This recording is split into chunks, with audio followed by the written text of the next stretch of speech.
السلام علیکم ورحمۃ اللہ وبرکاتہ۔ آخر ایسا کیوں ہے کہ ہم اپنی زندگی میں جن کو چاہتے ہیں ان کے لیے تو ہمیشہ حسن ظن، نرم دلی، وسعت نظری اور عدل و انصاف کا مظاہرہ کرتے ہیں۔ ان کی ہر رائے، ہر مشورے اور ہر رجحان کو درست قرار دیتے ہیں۔ ان کے ہر اقدام، ہر حرکت اور ہر نشاط کو سراہتے ہیں۔ ان کے لیے مختلف عذر، بہانے اور مجبوریاں تلاش کرتے ہیں۔ ان کے ہر موقف اور ہر فیصلے میں چند ایک حکمت اور مصلحت تراش لیتے ہیں۔ انہیں 100% دانشور، معاملہ فہم اور دور اندیش مانتے ہیں۔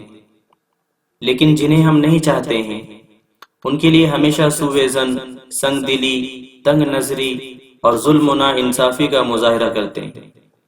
ان کی کسی رائے، کسی مشورے اور کسی رجحان کو درست نہیں سمجھتے۔ ان کے ہر اقدام، ہر حرکت اور ہر نشاط کی مذمت بیان کرتے ہیں۔ ان کے لیے کوئی عذر، کوئی بہانہ، کوئی مجبوری نہیں تلاش پاتے۔ ان کے کسی موقف اور کسی فیصلے میں کوئی ایک حکمت اور مصلحت نہیں نکال پاتے۔ انہیں 1% دانشور، معاملہ فہم اور دور اندیش نہیں مانتے۔ کیا ہمارا دین اور منہج اس کی تعلیم دیتا ہے؟ کیا ہمارا اخلاق اور سلوک ہمیں یہی سکھاتا ہے؟ کیا ہماری تہذیب و تمدن اور اقدار روایات سے یہ میل کھاتا ہے؟ کیا ہمارا مزاج، ہماری طبیعت، ہماری غیرت اور ہمارا ضمیر اس کو گوارا کرتا ہے؟ جبکہ بے انتہا عدل و حکمت والے رب کا فرمان ہے، یا ایھا الذین آمنوا اجتنبوا کثیرا من الظن ان بعض الظن اثم، کہ اے ایمان والو تم پرہیز کرو بہت سی بدگمانیوں سے، بلا شبہ بعض بدگمانیاں گناہ ہیں۔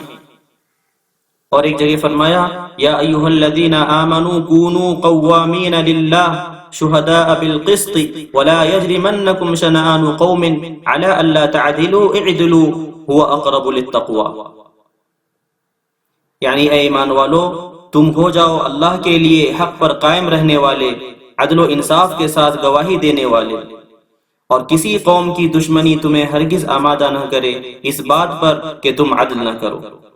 تم عدل کرو کہ یہ تقوی کے زیادہ قریب ہے۔ اللہ تعالی ہمیں تمام اہل ایمان کے ساتھ حسن ظن برتنے اور عدل و انصاف قائم کرنے کی توفیق عطا فرمائے۔